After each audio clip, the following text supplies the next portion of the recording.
Well, folks, welcome to Love the Afrobeat Music Talk Radio. It's Thanksgiving time in Canada, and you are listening to Highway 6 to Africa. On Love the Afrobeat Music Talk Radio plus 17 degrees Celsius. We are in Toronto, Ontario, Canada. And with me is Ron. Hi, Ron, my brother. How you doing? TYB, I'm doing fabulous. Here on the west coast of Canada, where, of course, we have Thanksgiving this weekend, too. It is absolutely gorgeous out. Same thing, probably similar temperatures to what you're experiencing there in Toronto. So I have no complaints. Beautiful weather today. So hey, it's great. The only thing I don't like about it is it causes me to mow the lawn. Big deal. Yes, in Canada, we take Thanksgiving so seriously. And I think when I was in the States so many years ago, I think they take Thanksgiving more seriously than with Christmas, because I visited a cousin of mine on Christmas Day, and I had to fly back to Canada because he said he was going to go to work. And I said, how many? He says, when I call somebody, he said, oh, I'm going to work. That one is going to work. I said, oh, you're right. I headed back to the airport and flew back to Canada. So we take ours so seriously. In British Columbia, how do you put it together? Well, probably very similar to what you do. We get together with families, or we have family over, and then we have a meal. And I heard, this great suggestion. I thought, wow, for Thanksgiving, now that's a smart idea. Whoever's hosting the meal might want to get in touch with people ahead of time. This is a really good way of looking at things. Get in touch with everybody ahead of time, who they're going with. And the lady said, but tell them if there's anything that's kind of, contentious, please, let's not talk about those topics. Because if it's contentious, then we are just going to run into problems, and we don't need those problems. This is our family, our loved ones together. Let's enjoy the time together, and let's avoid anything that's, a little bit more, could cause arguments. And I thought, you know what? Smart idea. I think that's a really good one. So yeah. And I know down south, to our neighbors down south, to the calamity that has befallen them with respect to hurricanes. Yeah, I think two country musicians are putting a concert together to raise funds for the people who have lost a lot. It's so devastating, and we cannot sit here and then give thanks to enjoy ourselves whilst others are, going through what they are going through. We have to, remember them in our prayers, because, whoever would have said, last week around this time, that they were, they had everything. Materially speaking, they had everything. And those who perished, they were alive. They didn't know it was going to be happening right now. So you have to always give thanks to God, or whatever you worship, give thanks to the Almighty that I worship, and say, you know what, thank you for giving me everything that I have. Because as we speak right now, there are people who had it the same time last week, and they don't have it anymore. They may have some things in the in the bank, but there are certain things that when you lose it, no amount of money can bring it back. Your thoughts, Ron? Yeah, I know you're referring to Florida here, I believe, that has gone through two huge tornadoes. Or sorry, I should say hurricanes, not tornadoes, but they've had many tornadoes too, but hurricanes, two major hurricanes that have basically wiped places and people's homes right off the ground. It's a very catastrophic thing that's happening. So yes, we give thanks because of what we have, and try to, when possible, give our, not only our thoughts, prayers, but also, any financial help you can give, or anything else that you can give by being there to help them is great. Because can you imagine sitting in your living room and then seeing the roof just blown right off?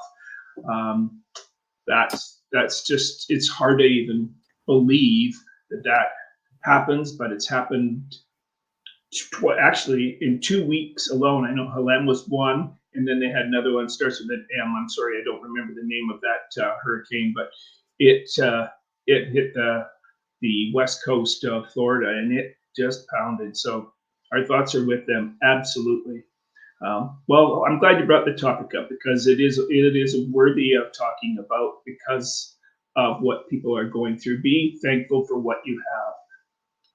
Yeah, nothing can beat, that. There are some of them who went through it 2 times. Mm-hmm. 2 times last week and this week. Yeah. I mean, how often does this happen? How often does this happen? But it has happened. So you know what? I hope people will remember the suffering, those who are suffering in the United States. This comes to tell us that no matter power you have, no matter what you do, the forces of nature is more powerful. Yes. Much more powerful than what we have. We can say, do you know who I am? We pound our chest and I'm this, I'm that, I'm this, I'm that. At the end of the day, we are nothing. Mm-hmm. When we are faced with this. So I hope and pray that artists around the globe, or should come together, because the devastation is so horrendous. And and sometimes run. There are some people who are worthy of being noted. The weather people who have been reporting near the eye of the storm. How do they do that? Yeah. One of the ones I've heard is to get underneath the bridge as the eye of the storm comes through, because a bridge can be helpful, like ones that cross over on top of a highway, because they're so solid. You're not going to likely blow one of those off. And that's what a lot of them do in the eye of the storm, is they hide under bridges and things like that, someplace where they aren't out in the open. So it's very, those people, you'd like to think they're nuts, but they're doing stuff that try to help us be able to deal with these in the future and to understand them, and that's what it's all about. So it's incredible what they are. They're there. And also I commend all of the reporters in the media who are there reporting this news to us, because they themselves are putting their lives at risk by being there and giving us the information. And I commend those people for that too. Oh yeah. It's so when I see things like this, it breaks my heart. I mean, that it comes to tell me that as humans we have to celebrate every day, and not flout around us our wealth, what we do, what do we have, what we don't have. You know what? There are people out there. Some people may have lost their lives and they had it all. Yeah. You see, they had it all. So as humans, when it comes to this, there's nothing to be happy about. Rejoicing and all those kind of stuff, right? Even the program today, was we were very difficult. It was very difficult to bring this together, because whereas others are suffering, well, life goes on, as we say, life goes on. But yeah. And now, Ron, I've continued seeing that you've been doing well with respect to some recordings that you've been putting online. Honestly, I've been following it. It's so good. And tell us about Afro charts and how they are doing. Hey, yeah, good topic. AfroCharts is really interesting, and it's surprising how many artists that I talk to in Canada and elsewhere who have no clue about AfroCharts. However, AfroCharts is a place where you can submit your music. I've done this many times, submitted music to AfroCharts, and it's a simple process by comparison to putting it on other places, like, for instance, all the major labels, and not labels, sorry, all the other social media places. It's simple. All you have to do is have the app, or you can go online and go to afrocharts.com, and you have to sign up your name. You have to give a bio. They want to know about you, and big deal. That's simple, easy stuff. Everybody who's a musician should have a bio together. That's simple. And then you just take your song, and they want it in an MP3 format. Simple, once again, easy to do. And you just submit the song. And I've had, well, in this last week alone, I got a note saying your song is on, and I thought, okay, Friday, yeah, whatever. It says, your song is sitting at number 4 on the Nigerian top 100 list. I went, number 4? I just submitted that the other day.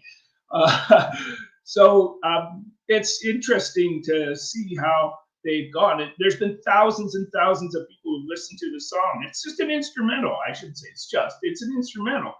However, it's so cool when you can submit songs to places like this where it's free, of course, and they actually pay better than places like Spotify and all the other places. They pay not quite a bit more, but I don't know exactly what the rate is by comparison to anything else. However, it's free.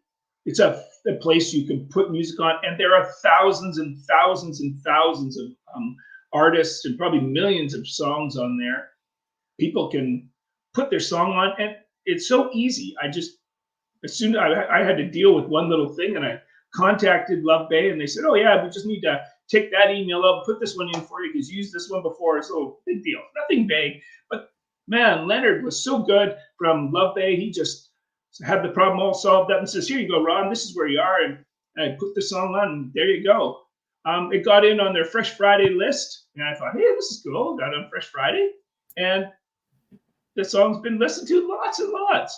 So that's cool. Now, this is just one place amongst many, many that you can submit to, but it's so easy. If it's not on your list, put it on your list, because it's a place for people to hear your music. And all the big artists have, like WizKid, Burna Boy, Davido, all those, they've all got them on there. So if you're thinking, no, it's just for people that aren't anybody, no, big names are on there. So do it. Ron is great saying this, because like when we had Leonard on, we had him on for over 2 years ago, and we're just trying as much as possible to see AfroCharts. We had read a lot about AfroCharts and stuff like that, and then he decided to come. And we had a conversation with him, and we were so taken aback with respect to his life story. Yeah, I was there. Story. I remember hearing this. It was with Leonard. Yes, and he was Richard. Leonard was born on a refugee camp, and among eight siblings. The father and the mother, also, as a matter of fact, met there. They had 8 children, and then he was lucky to have gotten a scholarship to come to the United States, and he came to read computer programming. He was interested in music, so he started, playing music. He went DJing, and little by little, so he did his computer training, and once he got it, he said, I can also do this. So he set it up based on that. And the big boys are looking at him. And on his thing here, he said the big boys tried as much as possible to get in touch, but he says no thanks. And he's doing great. We've had a couple of Canadian artists coming through here, and they've gone there, and they're doing good. So that's the experience. Yeah. Yeah, you know, I remember the conversation you guys were having with Leonard. I kept asking questions about, you know, different things that were I was interested in. And you're right, he said all that about being born in Africa and then moving to the United States. Um, and you know, I've been able to. I've got his number on WhatsApp, and he responds, you know, as quickly as possible.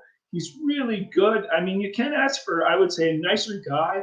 I know one of our songs here at Early Morning just loved it, and that song was right on their Fresh Out Friday, right on top of the list. And I just thought, cool. And so I think that what I read, I is kind of is well, Bots is. I mean, he's just a great guy, but he won't sell out to Spotify, and because Spotify apparently has tried to purchase this company. And so I think kudos to you. He probably could walk away being a millionaire if Spotify was asking to purchase Afro charts, but he turned it down. So I think, you know, it's not always about money. It's much more than money. I think what he's trying to do is get artists heard that wouldn't find it as easy other ways. And I just think, you know, right on. And he's getting a new UI. If you don't know what that is, it just means that he's getting a new system. They're putting a whole new website together. So I'm interested in knowing what that's like. And they just released a note there the other day about another feature they're adding, so to help musicians. So man, 2 thumbs up to Leonard and Afro Charts. And if you haven't listened to it or watched it, you got to get the app. It's free, or the website, you know, afrocharts.com. It's free. This is free. This isn't pay, you know, to listen to songs. This is free. And of course, like anybody, in order to make money, there's ads on the website and on the app. But that's how he makes his money, and he's got to be able to make money at it. Otherwise, it's going to be, you know, his gift to humanity, I guess. But he's got to make a living somehow, and so good for him. I think I can't speak highly enough about Leonard and what he's done and what he's doing and how they're trying to continuously try to improve. So, you know, I'll say it again, 2 thumbs up to Leonard. Right on. Yeah, and you are listening to Love Afrobeat Music Talk Radio, your number one African Caribbean online radio.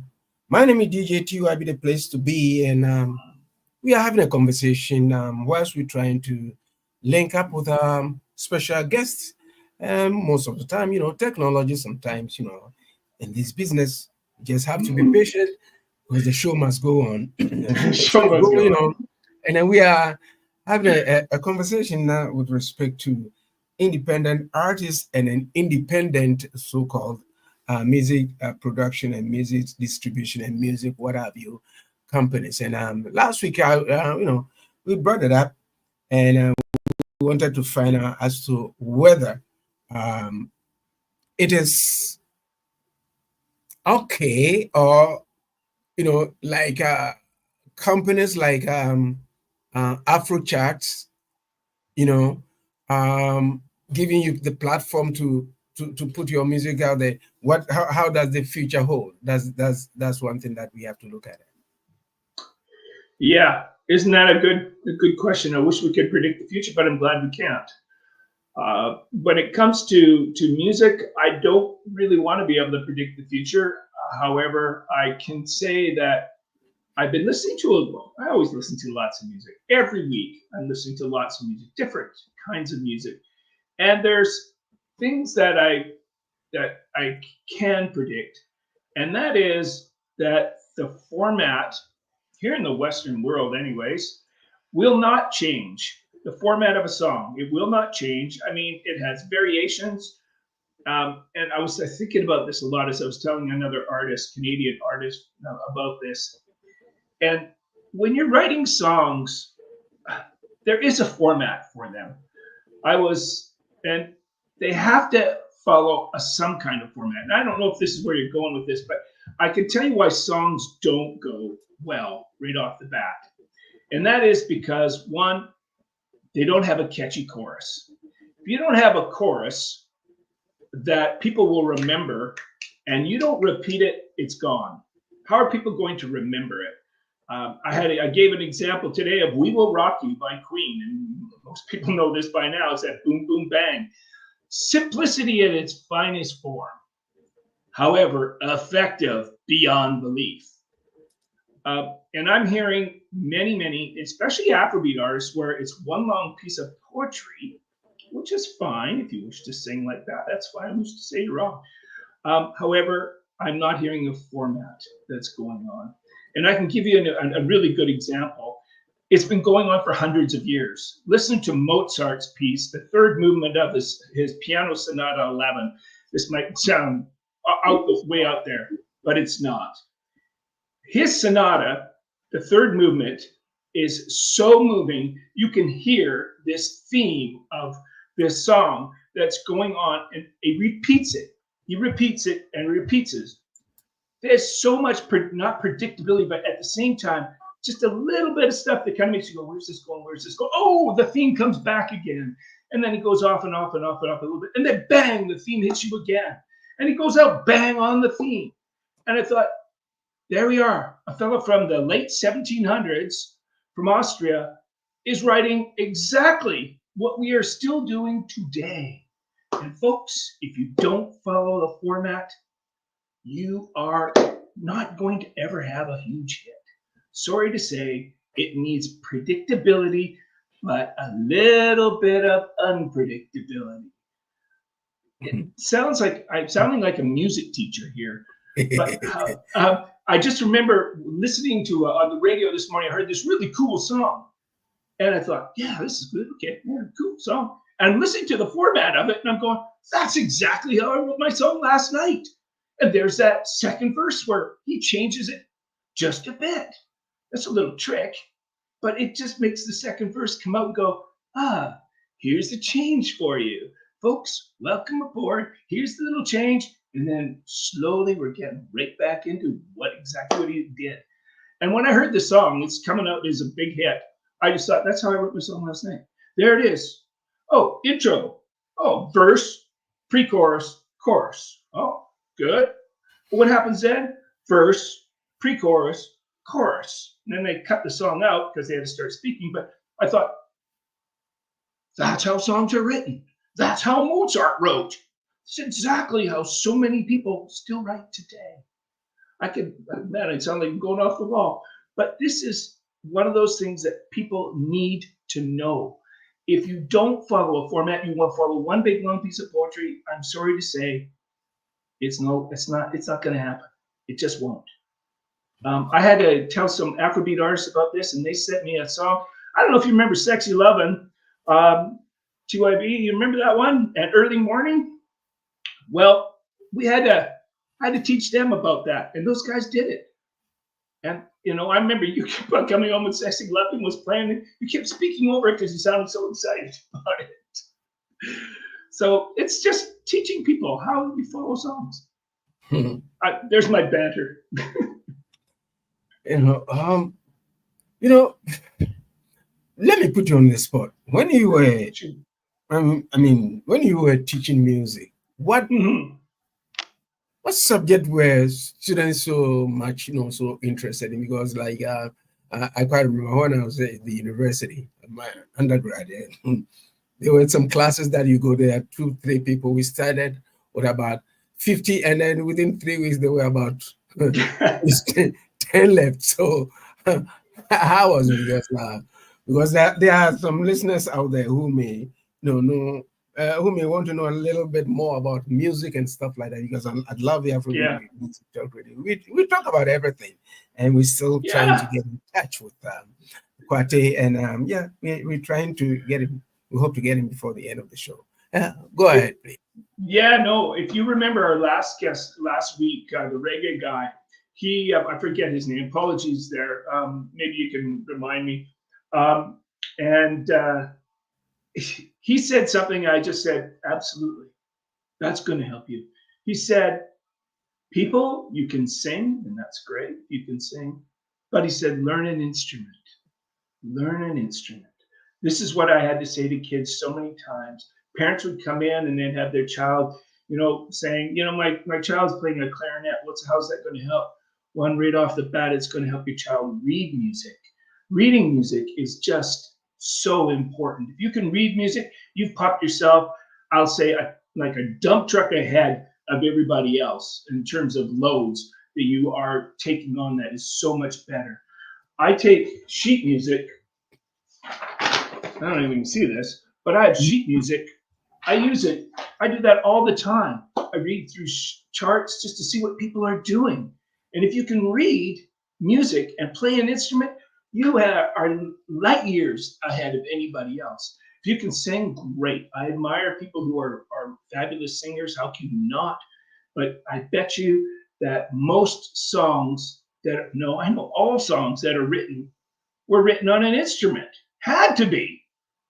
I mean, how else can you write a song? I know people are dropping samples in, but then to me, if you're not understanding what you're doing, you're not writing great songs. So I don't want to go on and on about it, but it's so true. I mean, I have pianos that are sitting here in my recording area, and I have guitars and basses because those are what create the songs. And if you're going by just somebody's beat, by the beat maker, I'm kind of going, well, then ask them what the format of that song is. Does it have an introduction? Maybe it's the vocals right off the bat. Maybe it's not. Maybe it's just an introduction. But does it have a verse and a pre-chorus and a chorus? Because those all help build a song up to be the shining thing that you want people to listen to and hear again. If you don't have a chorus, folks, Mozart wasn't going to write his great sonata either, because he noticed that this is a catchy riff. This is catchy. And I shared a song that was called Move Like Jagger, which is just a massive big hit by Maroon 5. And it's got this cute little whistle right at the beginning. And it's just, I mean, I had to go into my recording studio. Move like Jagger. It's so cool. It's got this cool little whistle at the beginning that is so catchy. Mm-hmm. And I just went and figured it out. It's in B minor. Who cares? But I was sitting on my keyboard and I'm playing the riff. I'm going, I'm just going, this is such the coolest lick. And that's what starts the whole song. He showed a concert. He's in Brazil. They're not even close to Brazil, the band is. And he starts playing that riff. And as soon as that riff came out and played once, the crowd just went, boom. And then he sits there and he played again. And they just stopped. And they go, are you ready for this? And the crowd is just going berserk. And then he plays the riff again, and he starts falling down. He goes, okay, let's start this. And they start the song, and he didn't even have to sing in it. The whole crowd sung it word for word, and they don't even speak English in Brazil. Well, some people do, but I mean, it's not their native tongue. Portuguese, yeah. And they knew it word for word. He could have just held up the microphone and let the crowd sing, because they would have all sung way louder than he could. Not better, but louder for sure. And it was just, I thought, that's a hit. That's why that song is so big, because he knew what he was doing. And these things are just, as you can tell by my energy, these are things that are just so ingrained in my heart. When I hear a good song, I just go, yeah, that's music. You can tell the passion I have for this, just the way I'm saying this. I'm listening to myself. I'm just terrible. I'm just so passionate about it. I wish there were people that were like this, that were going, passion. This is the stuff. I heard Bruno Mars, when I heard him on the 2012 Grammys start to show up with Runaway. That, man, if you haven't seen that song or heard that song, go check it out on YouTube. Man, their performance is absolutely stunning. And what is the song called? Runaway. Do they sing Runaway very often? Oh, yeah, like lots and lots and lots. When I went home, after that, watching the Grammys, that night I started doing the transcription to it because I wanted to know what they were playing. And it wasn't any problem finding the song because I remembered it. It's called Runaway. How many times they sing it? Probably about 20. So as you can tell, I can go right off the wall here. To me, this is just music. This is important. If you want to write great songs, that's what you have to do. Okay. Yeah.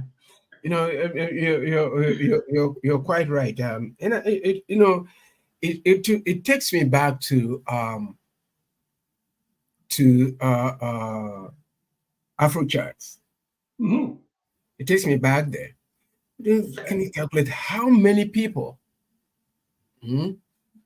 if you go there are some artists that you may not have even, so many artists around the globe. So thousands, tens of thousands and tens of thousands. That means everybody wants to be heard. Yes. But if you go to the big boys are very selective. They want you to be successful before they come and get you. Yes, true. Or they can get you without even thinking that, oh, who nurtured that person for the person to come up to be who this person is, right? This is just to say that the industry has changed. And do you think, I'll ask that again, do you think outfits like Afro charts would be able to survive? Because we know the big boys are, barely surviving.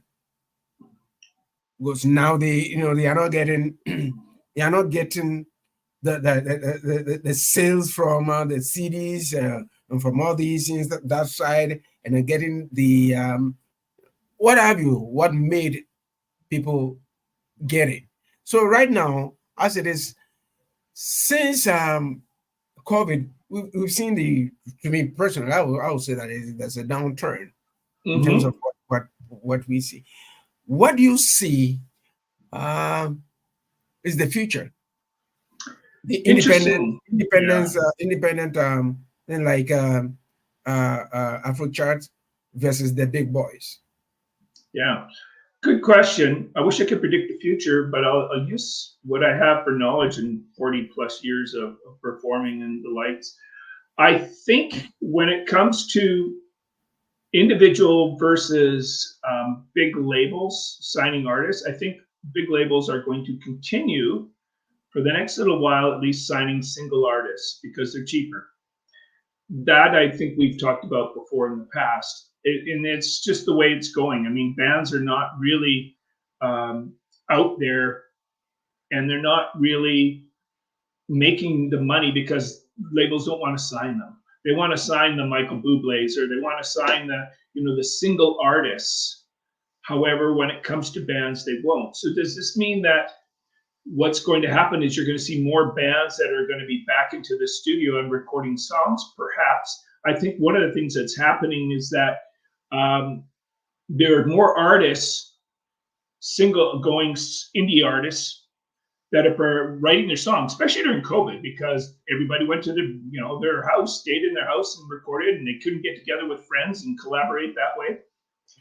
However, what I'm seeing happening right now is that I'm seeing indie artists not writing songs that are good enough yet.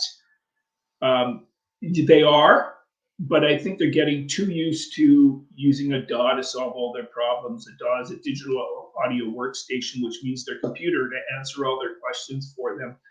And unfortunately, folks, you got to have knowledge. And unless you have that, you're going to continue to suffer. Now, that's addressing that situation. I think that what you're going to hear is labels continuing to sign artists, but they're going to be very, very selective about them. They're going to sign the weekends. They're going to go for those artists because, hey, they can prove that they can write song after song after song. They're still going to sign the Justin Biebers. They're still going to sign the Drakes because here in Canada, those are our artists, some of our artists. And so they're going to continue to sign them, single artists, all of them. So are they going to survive indie groups like Afro charts? I think so, because there's going to be a realm of people like myself who are going to throw songs onto them or give them songs, and they will be able to survive. Whether it's a good survival, that I wish I could answer for you. However, Tyla's big song, Water, is on there as well. And I think it's still somewhere in Billboard's top 100 best Afrobeat songs. I think I went to one station and it said it was still #1. So if you get signed, your chances are better for promotion, distribution, management. All of those things are going to happen, which cost money, money, money, money. So unless you're really, really good and you make a good start for yourself by getting good songs out there, you're not going to get signed. And I don't think anybody can disagree with this. However, I mean, would you? I would only go for people that are established and have said, hey, look at my songs. They're doing this, this has happened, this has happened, this has happened. So will they survive? Yes, they will. Will Spotify be around forever? Probably, because it's so cheap. Anybody can listen to every song they want.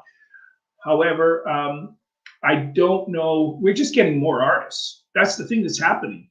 We used to be able to have a small amount of artists that would get signed, and those would be the ones we were looking for. You know, the Beatles came out, you'd wait for their next album, you wait for the next album, you kind of go, oh, goody, goody, here comes the next album.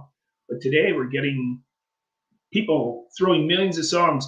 I forget what the number is. It's something like 100,000 songs a day that Spotify releases, something like that. Don't quote me on that number, but it's just a ridiculous amount. And so if you're an indie artist hoping to make it, and one of those 100,000 releases, good luck. You better shine really well. However, I have a suggestion. If you want to, you better have a good stage act, a very good stage act, because that's where you're going to make your money, folks, on stage. And TYB, you and I both know this. However, you better have a good stage act. Yeah. I don't know if that's answering your question, but I just think that it's too hard to say that anything's going to change much in the really foreseeable future. I've heard that somebody said that they think we're going to eventually come back around to bands being signed again. Yeah. However, I wish I could predict that future. Yeah, that was where I was going to come to. In the early 90s, in the early 90s, late 80s, early 90s, 2000 or before 2000. There was a club in Toronto. It was it was a club. It was a restaurant club during the day from 12 from the afternoon, from lunch, and then they'll open it up until 8 o'clock. The club was called the Bamboo. Every big act passed through there, and it wasn't a big place that you could go and play. No. But then, before you play there, the stage act should be there. You have to put up a performance that will bring them to book you. Yeah. Right. So when I formed when I put my group together, and we're trying to find a place to play and stuff like that, I approached them. They said, no, we've got to see all these kind of stuff. I said, okay, no problem. So they gave us a chance to come and play and to perform there. The first night where we performed was awesome. It was packed. So they've given us the money. The money was good. You just pay, and then you just go and do what you have to do, and just get out of there. And if you are not good, you wouldn't play. And they'll before you even play, you have to undergo certain things that they have to know that you've been playing all around, not just because it was a good place to play. You just get everything together, and then boom, you just go, and then that's it. Yeah. So basically, that's where we are right now. That's where we are right now. So I think, like you're saying, there is how would I put it? I don't know the future. No, me neither. I'm glad. I don't, because our industry has undergone so many different kind of versions in its structures. Those who made it, and we had one of the drifters or back with the PETRAA, and he said back in the day, Motown, wherever, right? All that you had to do, go, you rehearse, you go and play and stuff like that. Most of them didn't sign no contracts. Yeah. They didn't sign no contracts. That was it. And those who are independent enough to go and record, you go and borrow money to go and record. Yeah. Some of them did it through the mob. Yeah, it didn't surprise me. Right. You're going to play that in that concert? They are the gate collecting the money. Collecting your money. And those who sign contracts also, I don't know whether, at that time, the industry was afloat with a lot of entertainment lawyers or what, I don't know, I cannot tell. Or Sony's and I cannot tell. So some of them had big names, but they ended up poor, whereas the big boys made money. Your take on that, please? Yeah, I heard it one time, as I think I mentioned last week. If you made $1 million when you went into the studio and recorded on your album, the artist would, after everything was paid, all the bills are paid for, the studio, the engineer, the producer, your manager, distribution, all of those people that were all paid, you made on $1 million, $70,000. Now, $70,000 is not bad, but what happens if you're a 5-person band? Divide 70,000 by 5.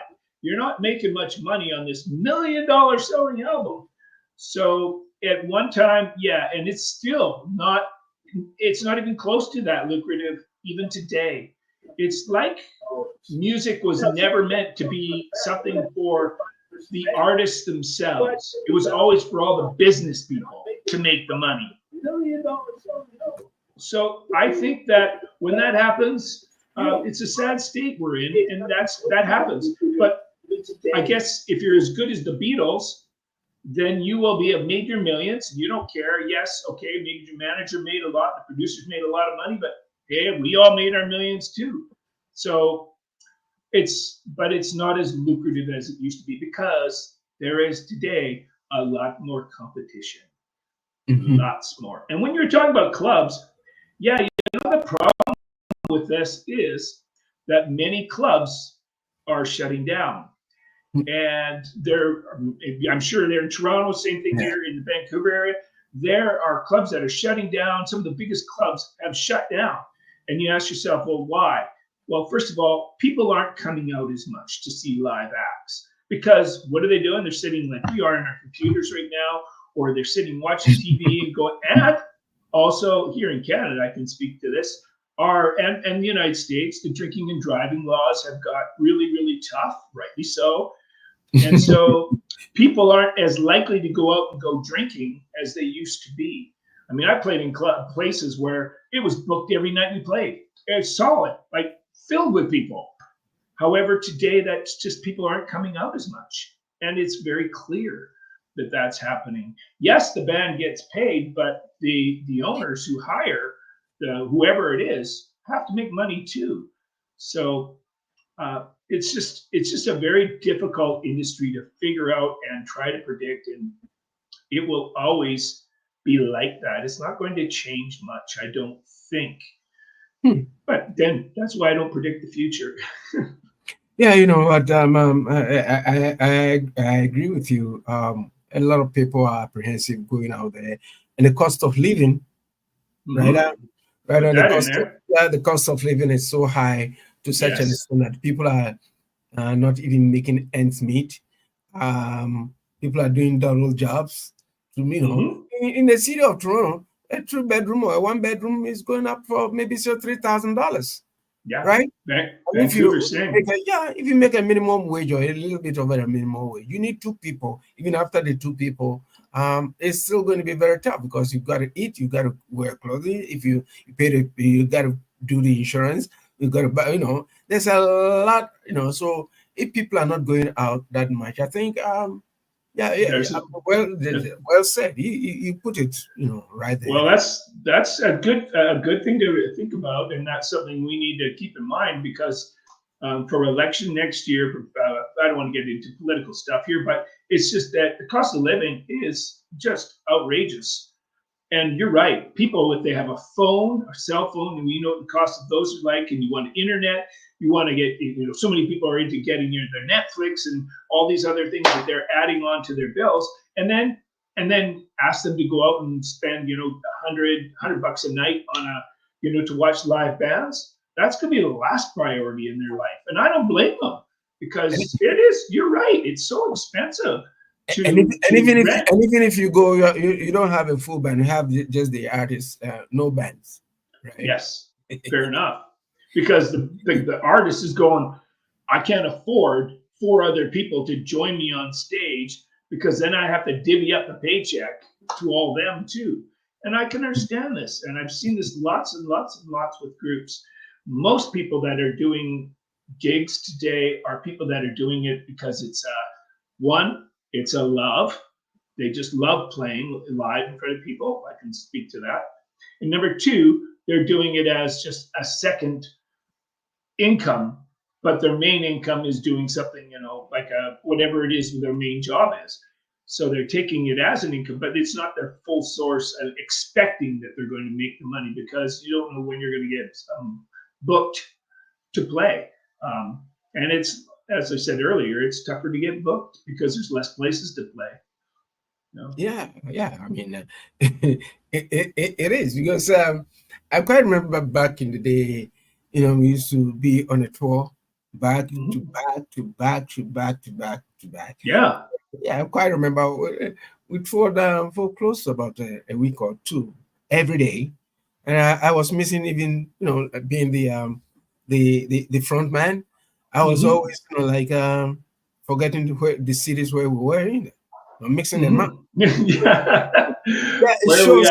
That's right. It shows that it was there. You're right, and not getting what people really deserve. Like you indicated the other time that you went to a concert and you expected much more, but there was only the artist and a playback. I mean, who needs a playback? People want it. If I want it, I just watch the video. Yeah, exactly. And then blast, get my speakers and blast it out. Yeah, I just watch it on YouTube, and then a live performance instead with a real band in it. Why not do that instead? I would have rather done that than spending the price I did for the tickets. That's right. And I think this may augur also well for festivals. Yeah, it may augur well, because it's taxpayers' money, of course, but taxpayers will always have to also enjoy. But if you get festivals, I've performed at so many different festivals, into the United States and stuff like that. But then, they are very well organized. It's very open air, family kind of things coming up. Winnipeg Folk Festival, Edmonton, Vancouver. My best impression was the Winnipeg Folk Festival.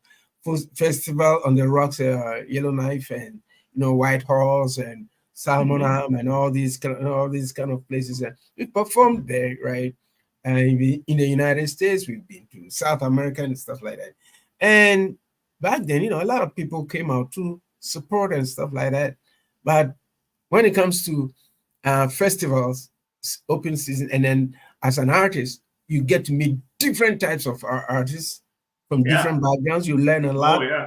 You learn quite a lot, and I have so much experience, interacting with so many different artists from different countries.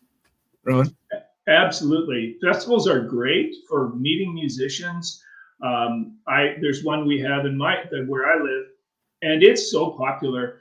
It's one day a year. People don't mind the 35,000 watts of power coming out of the speakers for one day, which can be heard about 5 or 6 kilometers away for one night out of the year. It's a moneymaker for the company that does it. And I'll tell you, it's so well done. And you get to, as you said, you get to meet so many different artists. And you better have songs. I've noticed this when you walk on stage. You better have songs. When you ask people to sing along with you, they can sing along with you. Because I heard so many good bands and some had written their own stuff, and that was great. One of the best bands I heard, I thought that guy's got to be he must have done something more than just be a guitar player. He was on stage, and I went and talked to him afterwards, and he and I ended up going to the same university, different years. But I thought, I can tell you're more than just a player. And I asked him, he's a First Nations, a really good First Nations group. And what they were smart about is they played their songs, and then they also played ones people knew as well. And I thought, good for you.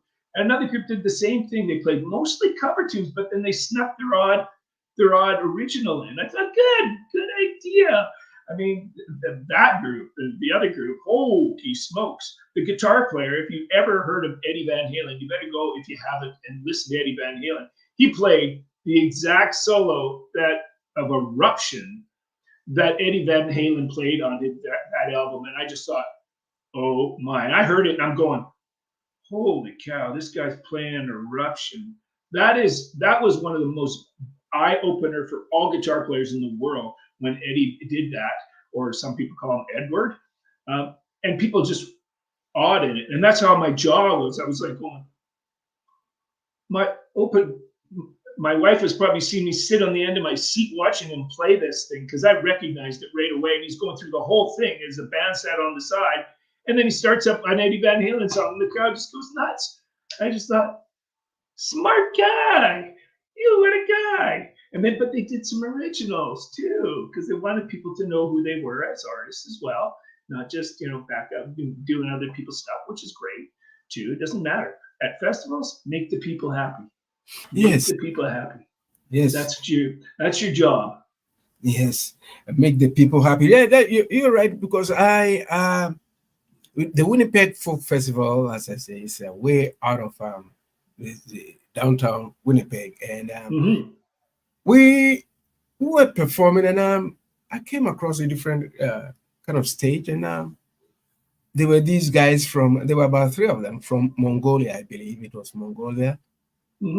Vocal sound, the 3 of them, amazing, amazing, met different kinds of people, different kinds of artists. So from there, I came to understand how, collab. I learned so many things from there that helped me to write my songs. It really, really helped me, because in my writing, I don't stick to one particular thing. I branch out little snippets of different kind of genres in them. So if you're listening to them, you get a snippets of little bits and pieces of that, So that was where I got, from the festivals, that was where I got those ideas. Smart man. Yeah, I think for anybody, all of the listeners, if you want to be a well-rounded musician, you listen to almost anything you can get your hands on. Because, one of the most, people probably don't even know this.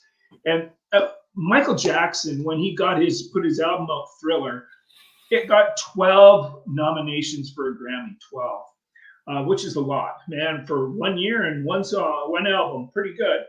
Well, there's another group that equaled that, and most people don't even know them. They're called Manhattan Transfer. They got equally, I think the year after that, or the year or two after that, they got equally as many nominations for their album, which is, it's unbelievable. It's called Vocalese. And if you've never heard Vocalese, you absolutely have to. The vocal harmonies in it are phenomenal. It's jazz. Who cares? But I tell you, I went and saw them live in concert. They just knocked my socks off. They did an a cappella set.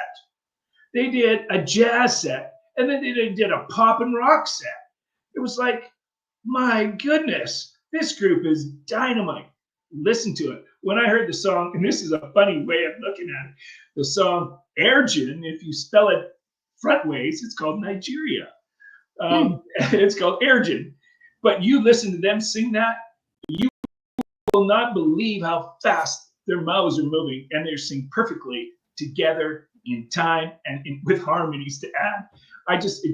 That album, Vocalese, is out of this world. And to me, it equals Michael Jackson's, but it's not as popular just because it's jazz. Who cares? Go and listen to the musicianship 4 singers in the group.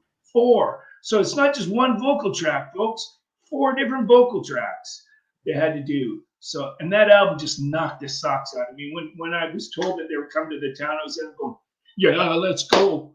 We gotta see Manhattan Transfer. They are just dynamite. Yeah, so Ron, let me ask you this question before we really wrap up. The songs that you've been, the songs that the recorded stuff that we've been listening to it online and stuff. Where would you place them genre-wise? Mine? I think jazzy. I'd call them Ron Mollinga. Oh man, I can't ask. Yeah, I get asked this, and I just say it's me. I can't put it under one category. I would say I could, like last night, I was writing a rock song, like this sort of, no, it's not heavy metal, but sort of heavy. And then I'll do something, but then a couple of days ago, I was writing an R&B song. And then, and then a couple of days before that, I was writing an Afrobeat song. So to me, it's like, I like to write all different kinds of stuff because it helps you to develop as a musician. But that's not the reason I do it. I don't do it because, you'll get better as a musician. I do it because I love it.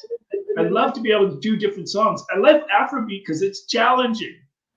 It's challenging to write because I want to make sure that it develops as a song, as I was mentioning earlier today, that it has to develop. And it can't just be one beat that just goes through it. You've got to have change-ups and things that move around. And that's one of the challenges with Afrobeat, is making sure that it's not the same 4 chords that are played over and over and over and over again, which so often they are. And even pop, it doesn't matter which genre you're in today. Lots of times that happens, but you have to make it different. And you have to go, you know what? We're coming around to that chorus again, and we're going to do it again. And I want you to do it again. And here's the chorus 3 times out. The song I wrote last night, the chorus goes out 3 times out. I don't care if you sing it 15 times, whoever the singer is going to be. At least people are going to know the name of the song. So once again, I'm ranting about songwriting, but to me, it's just me. I can write you a pop song, a rock song, an R&B song.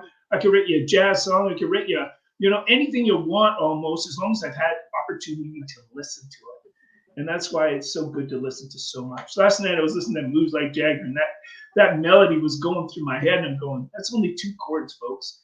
B minor and E minor. That's all it is. I'm playing B minor and E minor chords on my hands here. It's playing along. That's it. 2 chords, 2 whole chords in the whole song.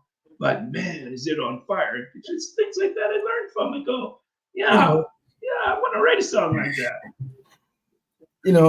As musicians, we do what we have to do to make the whole world go around. And you know what? It's been always when we come here, we're trying to get